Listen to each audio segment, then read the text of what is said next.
This is a TalkStation original podcast. Hello and welcome to the Paperboys podcast. I'm JJ Smith. And I'm Zack Nally. We're joined in studio today by Tolar Mendoza and Braxton Plisko. Thanks for being with us. Thank you. Happy to be here. So Tolar and Braxton are former West Carteret athletes. Tolar was a cheerleader. Yes, sir. Braxton was track and field athlete.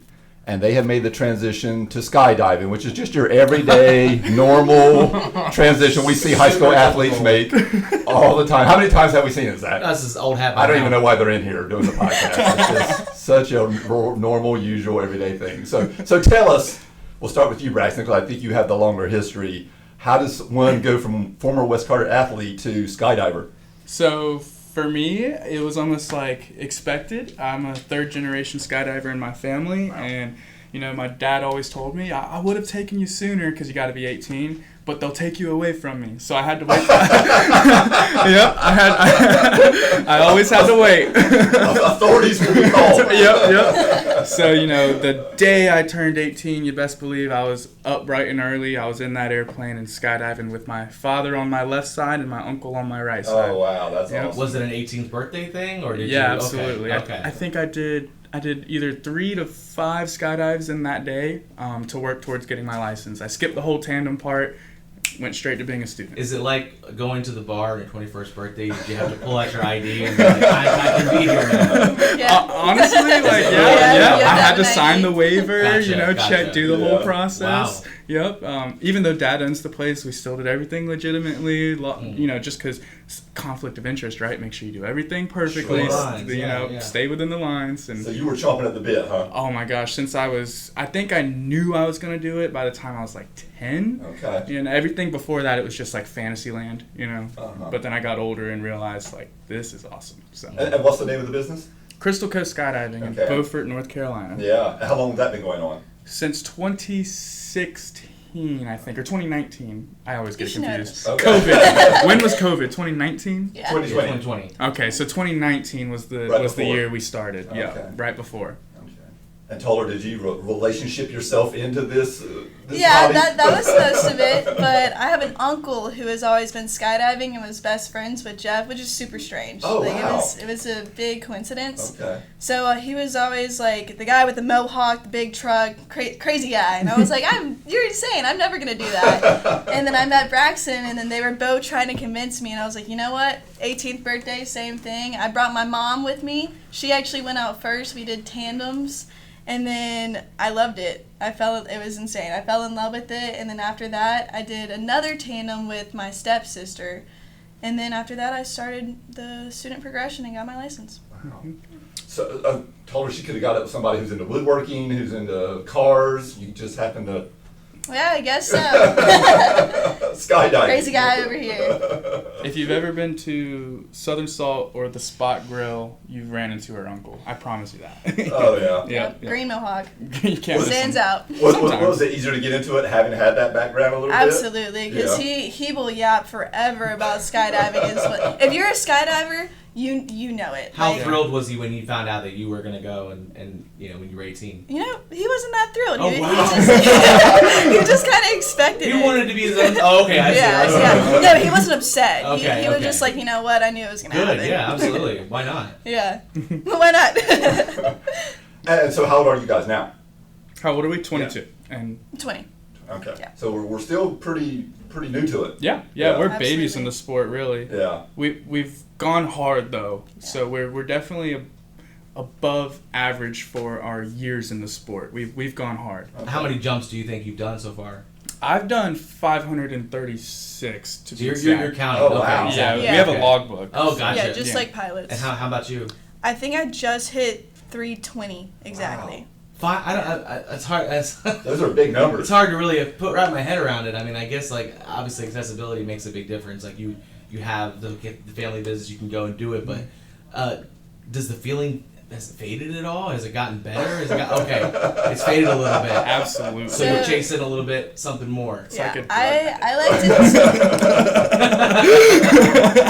to. Always chasing that first one. Yep. Sure. Yeah, that is true. Yeah. I like to tell people it's more of like performance anxiety rather than like actual like being scared at this point, and that probably turned on like my fifth job. He said he's never been scared, which Oh, It's- even you're the first insane. time. No, Wow.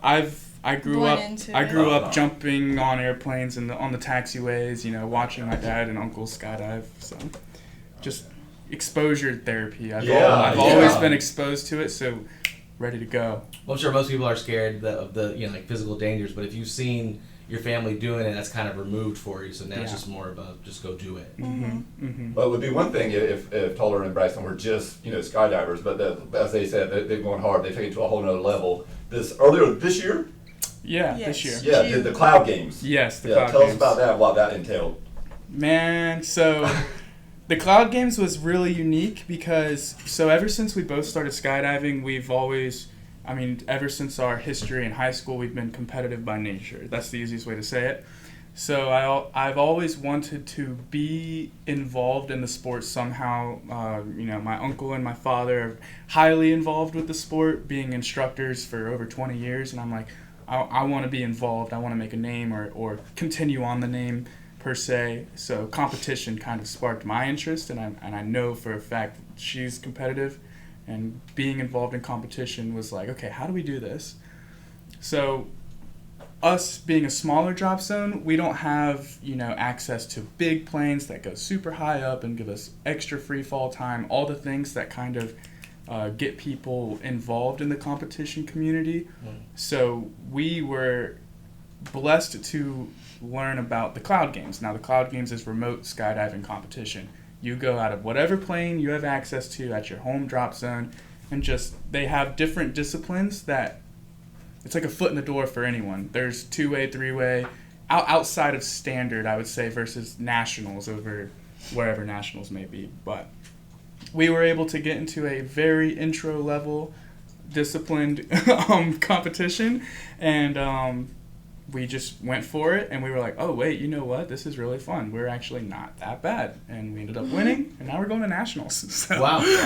Yeah. Where's that going to be? Arizona. Okay. Eloy. In 3 weeks, 3.5 weeks. Yes, 3.5 weeks, exactly. Nice.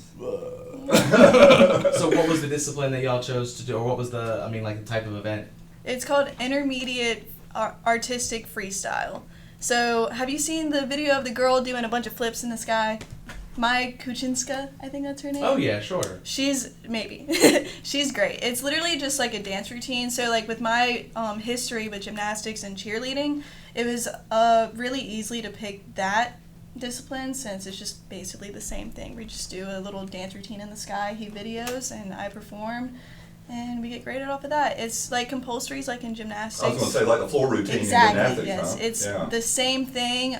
Body awareness came in really handy from tumbling and all that stuff with performing, and so we just figured it was the easiest to do since we had some history in it. Yeah, we had a natural chemistry there because, well, still to this day, she just understands the compulsory freestyle kind of scoring and like having judges judging you. Like she's used to that with her gymnastics background.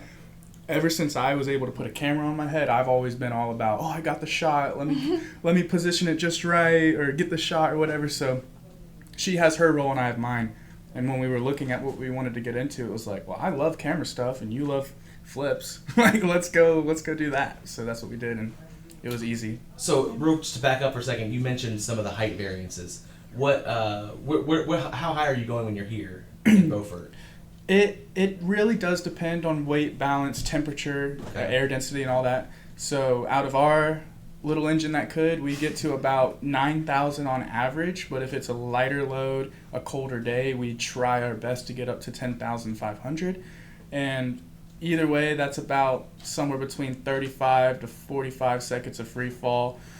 You go over to a bigger drop zone where they have Caravans, Twin Otters, Casas. They're consistently getting 14,000 feet, which is about 65 seconds of free fall. Is that what y'all did for the remote cloud game part on your end? So for the remote cloud game part, we only could get what we could get. We got about 10,000 each time, and we were just executing our compulsory routines. I was going to say, really had to get it in. Yeah, we had to get it in, and then breaking off and pulling our parachutes. But for the judges, their clock doesn't stop.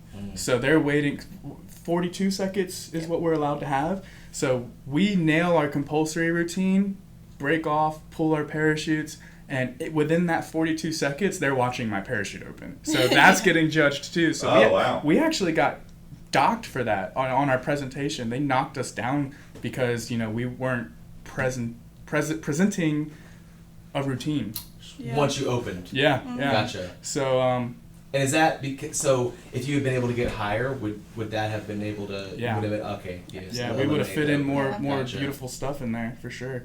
And then to go back to, so the camera, you said you have it on your head. Mm-hmm. Is this when you're doing? Is that where it stays while you're jumping? Mm-hmm. So when you say position the camera, you really mean position yourself in a way that captures the shot. Oh yeah. Okay. Yeah. Wow. Incredible. It's actually pretty funny because I'll be doing my flips and in the middle of it, I'll see him and he looks like a scared cat just upside down trying to get the shot. I mean, it's completely two different types of styles of flying, and it's pretty cool how it works together. But both are really focused on body control. Absolutely. Oh yeah, highly. Imagine y'all still got to stay in pretty good shape. Yeah. We You try. gotta be strong. Yeah.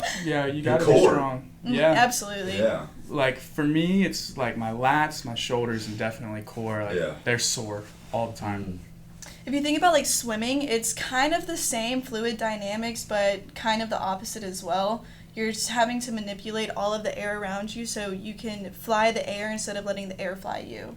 Kind of like that. But it's funny you mentioned that comparison between water and air. Then obviously there's some buoyancy in the pool. Is there any sort of, for those of us who haven't been up there, is there a sort of buoyancy to being up there, or Density. Or you just you know what I falling. mean? Like I don't know. Like is there a sort of a Yeah, so I mean you're falling at terminal velocity, that whatever that is for your Everyone has a different Yeah, terminal. everyone has a different terminal velocity. Mine's about 112, his is probably like 120. Yeah. And But this is feet anyways, per second? meters per miles second? Miles per per hour. hour. Miles per hour. Yeah. Okay. Yeah. So when you're falling that fast, when you stick your hand out of the car, this is the easiest way to explain it, and you feel that wind pressure, it just feels like a bunch of wind holding you up. So there's no like falling, there's no stomach drop, nothing like that. That's just the basic stuff. It's like It just feels like a laying on column of wind. Yeah. You're just laying on wind. Yeah, and then you're Wow. manipulating that wind. The relative wind is coming from the bottom, since that's how you're falling, depending on like what you're doing. And you're just manipulating that relative wind to have you do different stuff. It's pretty Makes sense. crazy. I don't know how fast you've ever driven a car before. We won't disclose that information. Yeah. But get to a speed. It doesn't even have to be fast. 55. Stick your hand out the window and give it a tilt. It'll throw your hand. Give it a tilt. It'll throw your hand. And you can feel how just by spilling air off one side, you're actually creating a wing with your hand. Now take that, times it by 100, and you have the size of your body. Now imagine what lowering this arm and lifting this arm will do. Like you actually can drive hundreds of miles an hour across the sky just by manipulating your body position and spilling air, essentially. Sure. Yeah. And Wow. adding on to that, his terminal velocity is much higher than mine, so we both have to compensate for that difference. I have he to can stay with you. Exactly. Yep. So the So more you- surface area you put in, the lighter you're gonna fall. So he has to do that, and then I have to get really small, so more like vertical towards the ground to fall faster. And so it's a huge difference in the way we have to fly. So you're kind of flattening out Yeah. a little bit to try to. Okay. If you ever look at like Compensate. a side-by-side comparison of a bigger male next to a smaller female, she's going to be like super arched, trying to like spill as much air as she can, like a shuttlecock, or like putting limbs of her body underneath her to kind of burble herself. You look at a bigger man, they're like super big and sprawled out, just holding on to everything they can. Starfish. Just so that they can fall at the same rate. Okay. Yeah. And is that? I mean, obviously, part of it is that you want to be able to, capture the other person on camera. But you all being side by side as you're falling, is that part of how you're scored? So it's three-dimensional actually. So the starting and stopping of each compulsory or free routine move, what the judges really like to see is the horizon. So they want to see her head or center of body like on the horizon. And then once the move says, okay, go, we can go as three-dimensional as we want, as long as by the time it stops, we're back on the horizon. Holy cow! So sometimes like a move called the eagle, she's doing like a 520, I think that's the degrees of a spin, Something while like I go up and over her and do a 180, and then we finish back on the horizon. Oh my gosh! Yeah, it's pretty And cool. if you see like my video footage, he's keying me to let me know like, oh, you're on the horizon here. Because he can see it better than I can, because Right. I can barely see You're anything. just flipping everywhere. Right? Yeah. Yeah, she's just spinning. Yeah. But that's, a lot of people don't see what he's doing, and it helps tremendously. Like when we're carving, to know exactly where I should stop and start, that's the easiest thing that he can do for me. Yeah, the viewer, they see what my camera sees, and then everything behind that, like, granted, she's doing her best to help me and I'm trying to help her, but at the end of the day, we're trying to create a product, and that's just what the visual appealing video. How strange to have to, contort your body in a way that allows you to stay in the speed that you want, but also having to position your head in a way that makes the camera, viewer friendly. Mm-hmm. Now, how about, you're so focused on, for you it might be easier, for her, you're spinning around, you're focused on your routine. What is the way that you all know, okay, it's time to pull? I mean, obviously you're so experienced, you probably have a good innate sense, but is there some kind of a signal or way that you all... Yeah, so when you first get your license, you have a visual altimeter on your wrist. Now with us, when we're spinning and flipping and doing all that stuff, you can't really look at that, which you should. But we also have For those listening, we definitely do abide by those rules. Yes, please do that. Any of my students, look at your altimeter. But we have a digital altimeter in our helmets that beeps super duper loud when it's time to pull and drag off and all that stuff. Wow, that's fantastic. Okay. Yeah, so we learned very early on, every 5 seconds of free fall is roughly 1,000 feet. So you also kind of build an internal clock.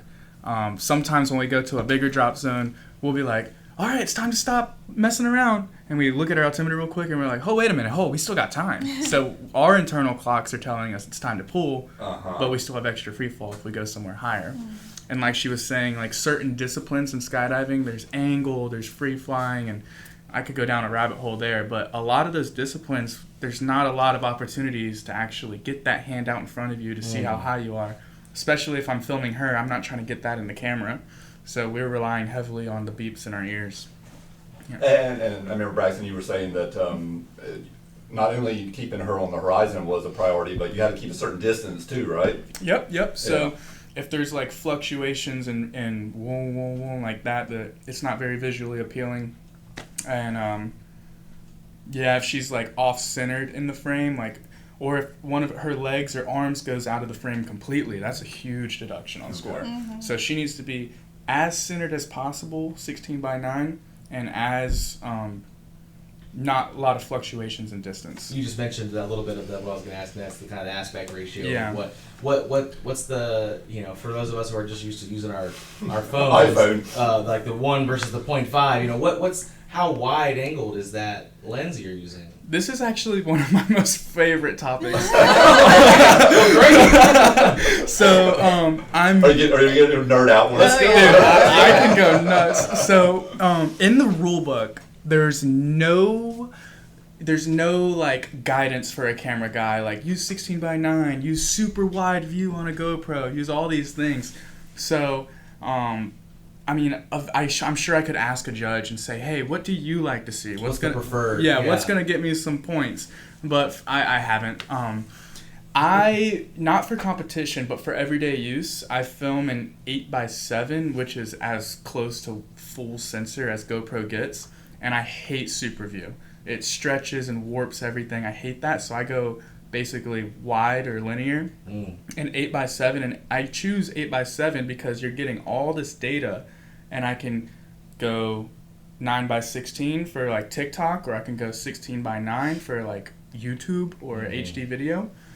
Or I can just keep it as big as it gets. So you appreciate the flexibility then? The flexibility for 8:7 for sure. And like all the other action cameras out there, they don't offer that. GoPro has 8:7, so let's go GoPro. This episode is sponsored by. Give them a call afterwards. Yeah. For competition, I do 16:9, kind of the long one, just because that's what everyone else does. There's no rhyme or reason behind it. Everyone else does it. I frown against it because you're actually missing all that extra data. But everyone else uses it. Why am I going to be the different guy?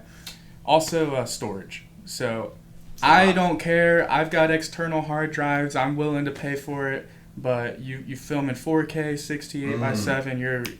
Every video is like 3 gigabytes. So I don't care though. Are you able to edit after the fact, or does it have to be raw, or? So so for competition. That's what I mean. Yeah, it's yeah. raw. So as soon as I Okay. land, that GoPro gets put into the judge's hands, untampered with, like Wow. it goes straight to the judge.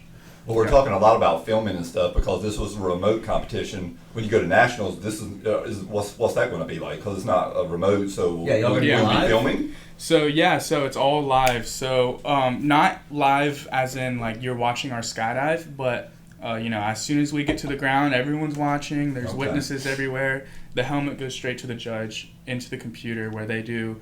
To my knowledge, I believe the judges are only allowed to watch the video one time through, and they have like a clicker, like okay, yep, and then they judge it.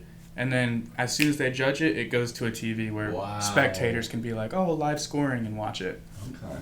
Yeah.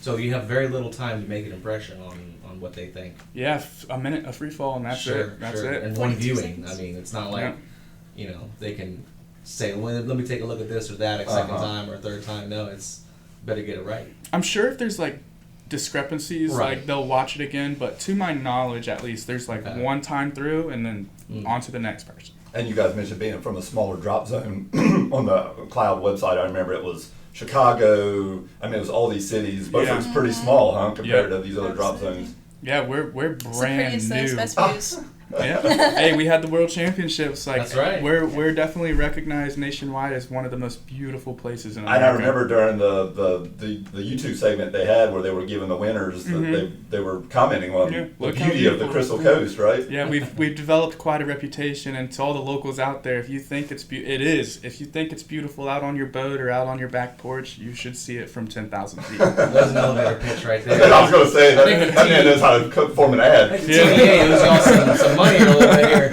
It's gorgeous up This there. is your I mean, marketing team. Good job, Sam, by the way. yeah, and I'm so serious, but you can watch all the videos you want straight off my head. It's beautiful, but it's nothing compared to seeing it with your own eyes. Yeah. Nothing. Yeah. And told her the compulsories were rated from what? You go from 5 to 7.5 to 10? Exactly. So it depends on the move that you do. We wanted max points because we knew we could do those skills at that level. But if you declare you're doing max points, which is 10, and then you don't perform it, you get knocked down all the way back to 7.5 and then get scored off of that. So you're judged more harshly. Yeah. Exactly. Yeah. Mhm. Y'all were going for it, huh? Yeah. And we did it. So, like, I don't So we decided we were gonna do Cloud Games a month before that. A whole month. It was a whole And month. people have been training Yep, for years for this. exactly, Yeah. Exactly. And so we were just kind of like, let's just do it. And so we literally just did it. And we're like, you know what? I don't know if we're gonna win. And then we saw our name at like second, and we're like, huh? Maybe we should like put some more thought into this. Yeah. And then we got it, and it was pretty crazy. So now, when did you all film the entry for the Cloud Games? Like, when did y'all do your remote version of that? What was that? July? Yeah, It was July. July. Yeah. Okay. July. Okay. And so you would only the idea of even doing this is only four months old. Yeah, Okay. yeah. Yeah. Yeah, so Wow. we had about a month of practice before July. Competition was July, and even training for nationals, we've been weathered out. It's been so If bad. We've had a solid maybe 7 training jumps, while everyone else has so far had like many. But Is that just life on the Crystal Coast? that's just Yeah. how it Plenty of is. wind. Yeah. to add to our like limited experience in competition, limited experience in skydiving in general. So I haven't even hit the 5-year mark. I'm at 4. She's at 2, and a lot of the people we look up to have been skydiving for 20 years. Like, and even like our kind of like rivalry, like we love them to death. Their team name's called For Better or For Worster. And they're always posting on social media 900, like 50 something 1,000. skydives, almost 1,000 skydives. And we're like, geez, rookie numbers over here. But hey, we beat them in Cloud Games. We're coming for you. Do you think y'all will be some of the younger contestants at the Cloud Games? Absolutely. Wow. Yeah. At the The nationals, average yeah. age for just skydivers in general is like 40. Yeah. Interesting. Okay. It's Oh, wow. not. Yeah, it's one hell of a hobby. Most people don't get started until they're established in a career and It's can afford it. expensive. But Well, Okay, well, you all you've got the home territory there. Yeah. Most people have to get into it, have to spend money, right? Yeah, It's not cheap. It's not a cheap hobby, I would imagine. yeah. Nope. Granted, Not at all. like we don't. It's not like we're getting handouts. But as far as in the competition world, Crystal Coast Skydiving has sponsored us for our training, so they're helping us out with training. But everything up until that point, that's been just how bad do you want it, basically. Right. So. Well, I started to work at the drop zone. I have 3 jobs there basically, so that goes straight into my jobs. That's how I was able to do it. They send the money to you, you send the money right back to them. Exactly. Yep. It's a circle. Yep. It's just a circle. 99% of skydivers, they get into it. They have to make that initial investment. But if they want to keep skydiving, they get a job at the drop zone, or they just get so good that they can become coaches. Okay. People with thousands of skydives, they're getting paid by rookies. Like, hey, teach me everything you know. And I say, okay, let's go jump. And they'll never have to pay for another skydive again because people want to be like them. Sure. You started around and yeah. Mm-hmm. And it was 4 jumps, and after 2, you all were in second place, right? Yes. Yep. It was the first compulsory that we were a little less good at, and then the second one we got 9 point whatever points, which was awesome. Yeah, the last 2 jumps, y'all go 9.2 and 9.3, where your competition went 6.4 and 6.7. They dropped off. flip-flopped. Yeah. So Yeah. we stayed consistent and actually got a little better versus they just kind of fell off. But They put a lot of work in though. yeah, everyone has their weakness for sure.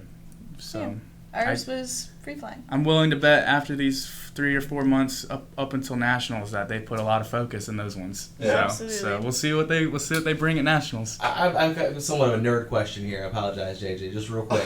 So when you were planning your routine, are you planning it based on how much time has elapsed or how much distance has elapsed?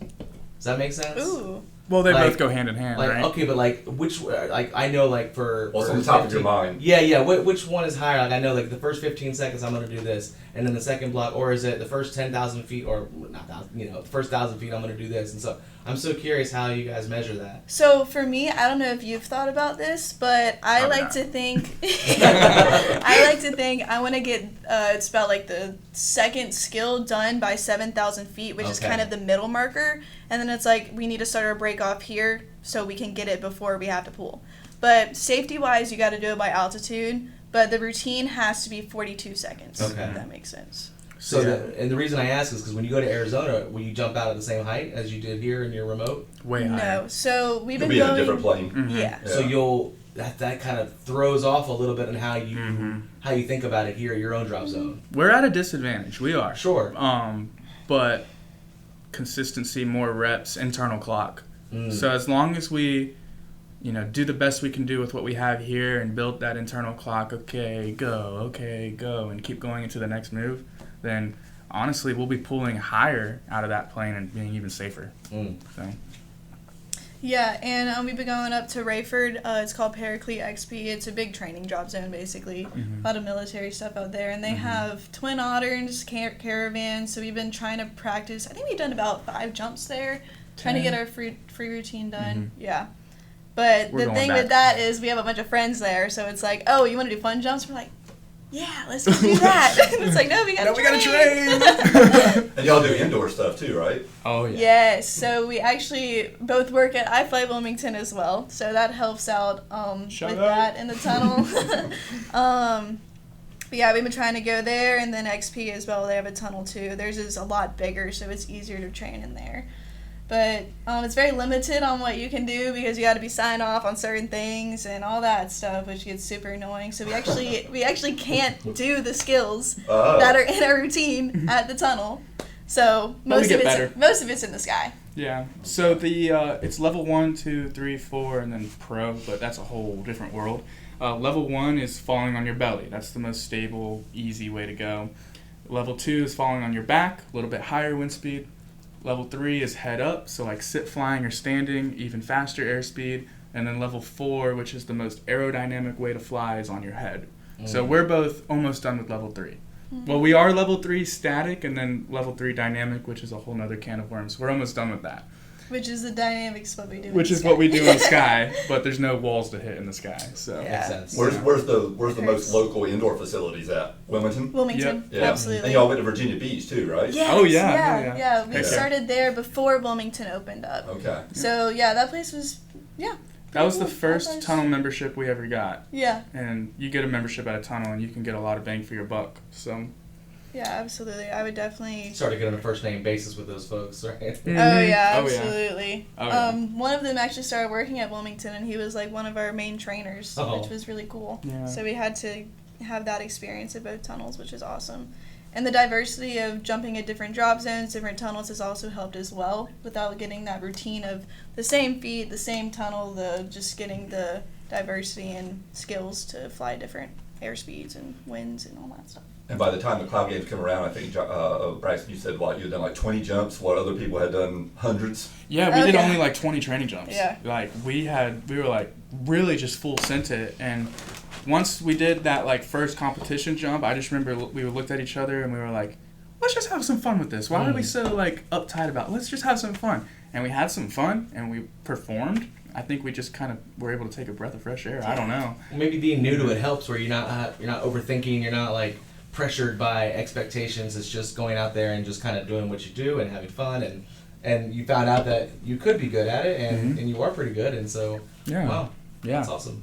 It was funny, Braxton mentioned you all were getting uptight about it. I remember, Tolar, you said that the relationship was strained during those training days. That was hilarious. I was actually talking to Braxton earlier. I was like, if he mentions this, I'm about to tell him something because no, I'm kidding. It was, I mean, I'm going to tell them all about you, Braxton. no. So I mean, like, we're best friends as well. Yeah. So we have like those like, hey, like, you got to do this better. Yeah. And then I was just constantly pushing each other, and it's Yeah. like, we're obviously so new that we don't both have all the knowledge. So it's like, it's frustrating for the two of us with the sport, if that makes sense. Yeah. It's Like- like we need to Oh, know you're this, learning this and new we skill. don't. Yeah. Yeah, exactly. I'll be doing something and she'll be doing something, and then like we'll get on the ground and let's just say we had a bad skydive, which it's a skydive. There's no such thing as a bad skydive. Yeah. But we're like, oh man, I was working so hard to do this. Can you just do this better? Well, and Yeah. she's like, well, I'm doing this as best as I can. Can you just do this better? Yeah. And we just don't have the knowledge of what's the most efficient way to do it. What are we actually We doing need that wrong? outside person to be like, you're actually the one that messed that up. Yeah, yeah. You need a mediator. Yeah, exactly. Yeah.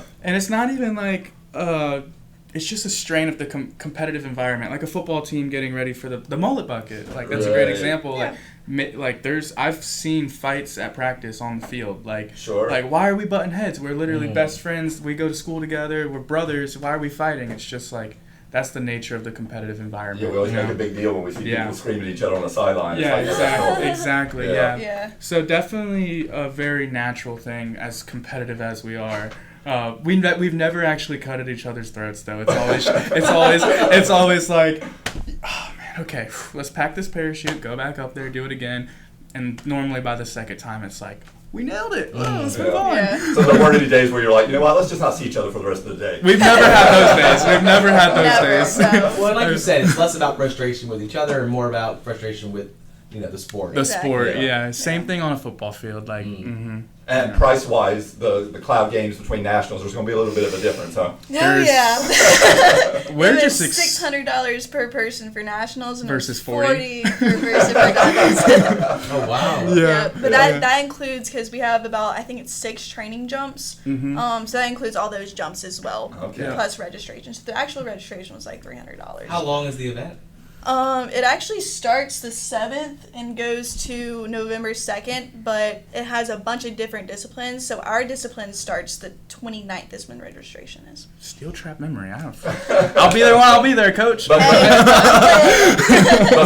plane right out there, Airbnb, Everything, food, yeah. It's all All going to the be pretty pricey, huh? So we're Absolutely. blessed with supportive parents who are like, "Oh wow, trip to Arizona. Let's go see Oh, the it's Grand all Canyon." about- Yeah, Our moms are like, let's go to a spa and go let's to go the to Grand Arizona. Canyon. It's like, Yeah. guys, I wouldn't be invited. For sure. No, you're going to be working hard doing the jumps while they're in Absolutely. Sedona having a blast. So the competition's going to be a little bit different than what you've seen with the Cloud Games. So Cloud Games was compulsories. So compulsory 5 and compulsory 7.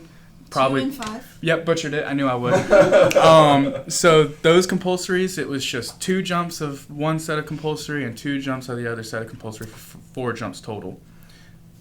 Fill in on how this next one's going to work. So it's going to be, the free routines are going to be from 1 through 7. So we have a free routine, compulsory, free routine, compulsory, free routine, up to 7, whatever that Yep. is. So it's still round 2 and round 5. The other rounds are the free routine. Yeah, so versus cloud games, when we got 2 chances at each compulsory, now we only have 1 chance at each compulsory, and then the rest of the jumps are freestyle, essentially. We go up there and do our own tricks and try to make it look pretty. It's actually been really hard to make because there's no guidelines, and like intermediate, the discipline we're doing hasn't been around for a while, so it's literally like, okay, we were in the living room and we're like, hey, let's try this, and then we were literally just walking around looking insane, just walking trying around the living different room. things, and then jumped it, and we were like, okay, we can work with that. Yeah. So it's just making up stuff that we think we can do and we think will work, and then we have to submit that video.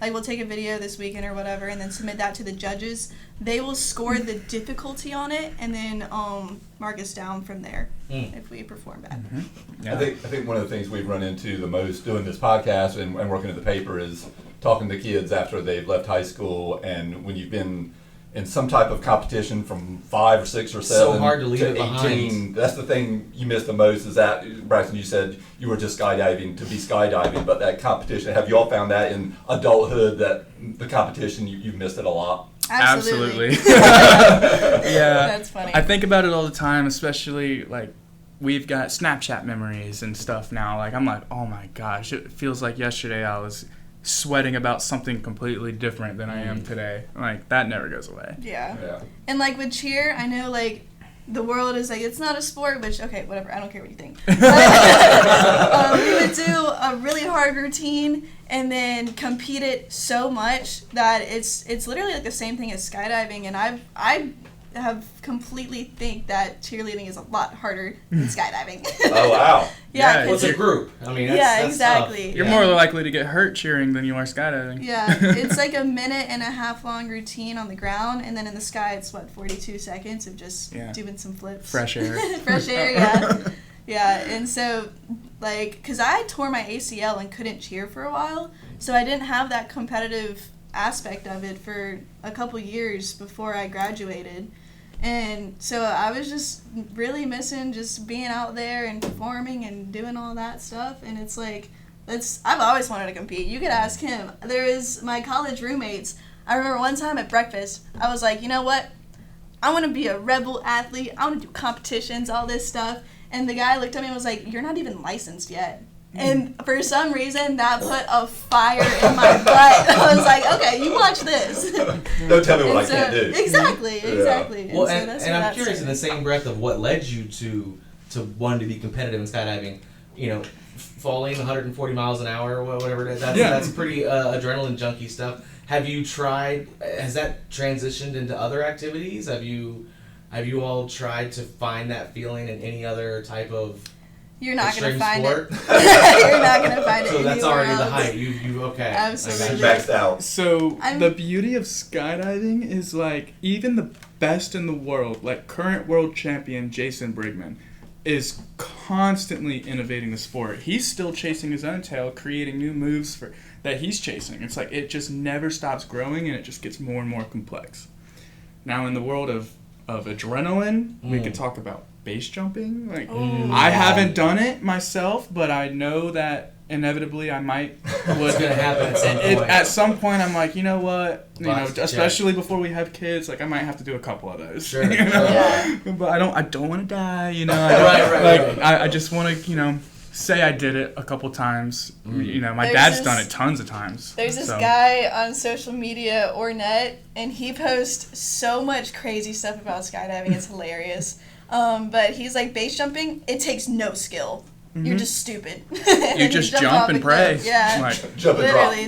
There's no reserve. there's no nothing to save reserve, you. no redundancy. Well, yeah, and it's funny. I wouldn't have thought that would be that different, but I guess skydiving is more of a controlled environment. Way Absolutely. controlled, Than it is. regulated. Yeah. There's no Yeah. regulations to base jumping. You And know. sadly, it's as safe as it is now because we've learned from other people's mistakes. Well, of course. Yep. Sure. That's Sure. how everything is. But there's, getting into coach brain now, there's 3 different safety emergency things on your rig. You have your reserve, your RSL, 3 rings. It's a very unique system and a very hard hardware system, and it Yeah. has so many different things, and you have to check it every single time, 3 different times, every time you jump, and so it's very safe. It's redundant. If you keep up with your gear. in inspections. Yeah. There's even a AAD, automatic activation device. Let's say that was a let's third say one. we're doing some flips and we make some accidental contact and I get knocked out. I will fall till I cross a certain threshold at a certain speed and it'll pop my reserve out for me. Oh, wow. So That yeah, makes there's sense. That's cool. a lot that goes into it. Technology's made a big difference over the years, I bet. Technology Absolutely. for Yeah. sure. Like every day, you know, the people at Performance Designs are innovating new parachutes that work more efficiently, more like rigid wings. And container manufacturers are making technology improvements. Who knows what AI will do? Dad always made a joke when they were kids. He's like, one day we'll be able to land, push a button, and it'll pack the parachute for us. You never know. You never know, Yeah. right? Well, in terms of chasing new heights and adrenaline, what about heights and skydiving? Is there a particular height that you all would like to try to get to at some point? Is there? I don't know. I mean, is like Can you- is 20,000 yeah. pretty much What number can you get up the to? ceiling? Is there more? What do they do So, with the halo jumps? Halo jumps are, you could do 20,000 feet, but then you 20,000, need yeah. supplemental oxygen and Yeah. all that stuff. You Okay, had to wear yeah, more okay. gear. So like Spend more money. if we wouldn't be able to perform at that level. Well, no, just to experience the height. I mean, Yeah. obviously that would be something special. Have y'all ever jumped at that level before? No, No. there's no need to. Okay, Yeah. okay. Yeah. There's definitely like bucket list items. Okay. So like how much of a bucket list can you have after jumping out of a perfectly good airplane, right? But there's hot air balloons, helicopters. I've done a helicopter. Halo jumps, So of course. okay, vehicles. Okay, Yeah. I see. Beach landings here are really awesome. So we actually have people, or had a guy just last weekend come all the way from Ohio, and he was like, I just want to do a beach jump. Like, I've never done a beach jump before. We're like, oh, you came to the right place. Yeah. So, beach jumps are definitely something that skydivers all across the country are looking to get to, and there's only 2 coasts. So Sure. pick a coast, go find a beach. What's the biggest misconceptions you think the average person has about skydiving? Everything. Literally everything. We could talk for another hour on misconceptions, but I would say the biggest one for most people is like, I hate the stomach drop feeling. That's probably the one that takes me the most because there's no stomach drop feeling. Let's get into a little physics here, right? So you got an X component and a Y component, and the aircraft is moving at a certain momentum on the X component, and that gets translated on what we call the hill to a Y component. So there's no acceleration. I mean, a little bit of acceleration, but it's not like a roller coaster that has 0 momentum on the X component and then just, and that's where you're getting the stomach drop from. There's none of that with an airplane and jumping out of it. Ride the hill, baby. Interesting. Yeah. Gosh, we're gonna have to get up there and I was gonna say. Take a jump. Absolutely. Do a News Times Paperboys podcast. Sure. Yeah. Or the fear of heights. I will take you tomorrow. So I have a pretty huge fear of heights, but you're making a good point about the stomach drop, and Yeah. I think if you could get over the, stepping off the ledge Yeah. part, Yeah. then the physical act of doing it would be pretty chill. So you'll like to hear this one, the fear of heights. So standing on the edge of a building and looking straight down and getting dizzy, or let's say if you've ever been to the bottom of an antenna, looking up at an antenna and getting dizzy. So humans are designed by nature to look straight ahead and use their peripherals, and we judge height with our peripherals. Well, when you're 10,000 feet in the air and you're looking straight down, There's no relativity. there's to that. I see. nothing, I gotcha. there's no No peripheral. point of reference. It's like pulling out, the way I describe it to people, pull out Google Maps on your phone and look at Google Maps, and if that scares you, then skydiving's not for you. You know what I mean? But that's really what it looks like. It's like, yeah. There's just a canvas of Earth down there. Let's go. How about that? Yeah, it's your own world up there. It really is. I would imagine the danger aspect is there's some misconception there maybe. Yeah, absolutely. So last year we only had 6 fatalities out of X million skydives, and Okay. if you run the statistics and proportions on driving your car to work every day, you're 24 times more likely to die on your way home from work every day than to do a skydive.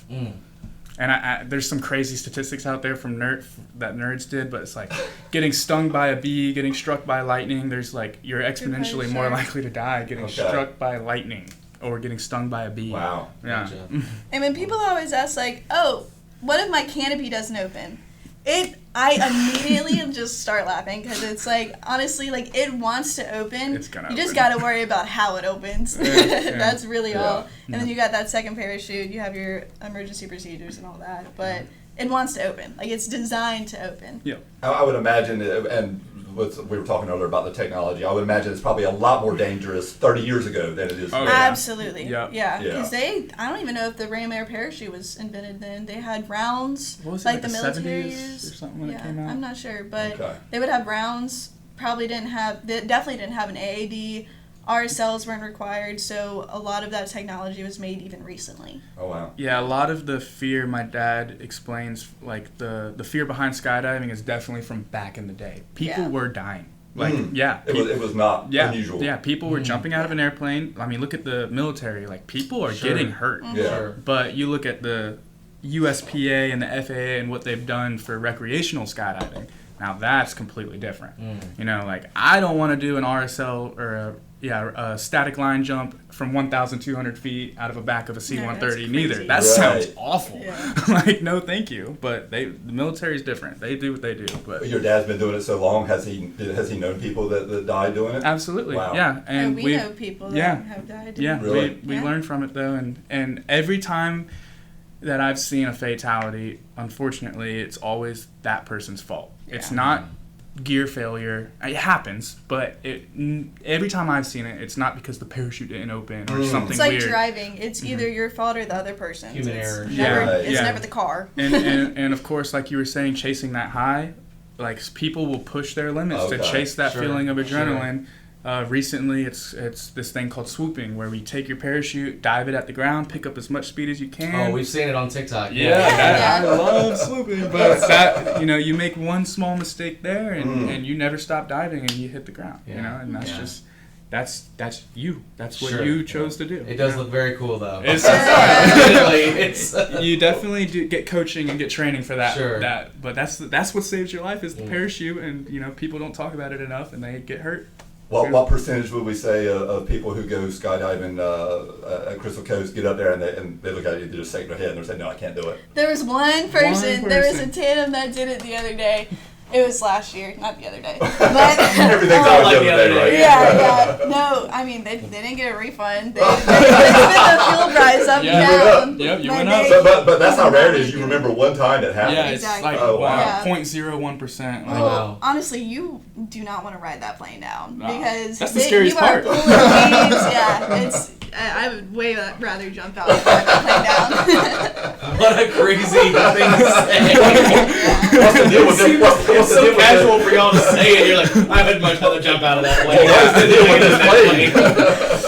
It makes sense. It makes sense. Even Yeah. sitting here for the last hour, I understand some of the misconceptions and the controlled environment and the safety features and the physics of it all. It definitely would be, Well, it's like they say safer about, than you think. Well, it's like they say about plane crashes. It's either going to be when you're taking off or when you're landing, right? Sure. So Exactly. you've already got Sure. half of it done. Once you're up there, Exactly. I've never heard Lower those chances. I've never heard it explained like that. That's Write that down. We're going to use that. Write that down. Write that down. You get customers up there and be like, you should jump out. This is safe here. Yep. Yeah. And everything in That's skydiving operations on the operational side of things, like it's get that plane up as quickly and efficiently as possible and get that plane down as quickly and efficiently as possible. And, operating wise, we're going to spend less money. And we're Sure, going to keep absolutely. this business going. Efficiency. So if you do have to ride that plane down, he's cranking. Like he's got it banked over 60 degrees, maybe a little more, going 180 mile an hour, just spiraling You down. can't even lift your head You're up. pulling pinned like to the 2-3 ground. G's and you're like, oh, if you're Spiraling on the way, because that's the Yeah. fastest way Yep. down. Yeah, so airplanes generate lift. Sure. So if you bank, you take away Y component lift and you actually can come down faster. So yeah, that's a little bit of my pilot knowledge there. Are we training? Are we studying to be a pilot? I'm Oh, actually he's there. I'm a multi-engine commercial pilot with an instrument rating. So Nice. yeah, I've finished all my ratings and certifications. He's a skydiving pilot. Yeah, I'm a skydiving pilot as well. Yeah, you Wow, learned something cool. new today. Yeah. So we're going to do this when we're 70. I hope so. Yeah. For the rest of my life, I've already told her. I said, "You're either with me or against me, but I'm either gonna fly airplanes or jump out of them, and that's it. That's all I want to do for the rest of my life." There you go. Thousands of feet in the air. Yep. Oh, yeah. Yeah. Mhm. Which I think is hilarious because, I mean, the transition is perfect. Braxton's event in track and field was the high jump. Oh, fantastic. Get my feet off the ground, please. So he went from like 7, 8 feet to thousands and thousands of feet. Exactly. Yeah. Exactly. That's funny. Zack and I have always joked that one of the things that probably kept us in newspaper business for so long was meeting new people. And you tell people you're a newspaper reporter, you always get a good response from that as opposed to just doing some regular Right, everyday it's a job. little less boring. Yeah, I would imagine telling people when you meet them that you skydive, you probably get a pretty good reaction. Lots of from wide that. eyes and Yep. questions. Yeah. There's like memes out there, I was about to say pilots and that. skydivers Exactly. alike. It's like, how do you know a pilot's a pilot or a skydiver's a skydiver? Because they They'll say tell it. They'll tell you. Right. It's all we know how to talk about. If we sit down at a table with normal people, we're just sitting there like, what do we talk about? Like, we don't know what to We'll talk find about. a way to get it in We're, the yeah, we're gonna talk about skydiving one That's way or like another. the other day when I was falling from 8,000 feet. You're like, whoa, that's a transition. That's, Awesome.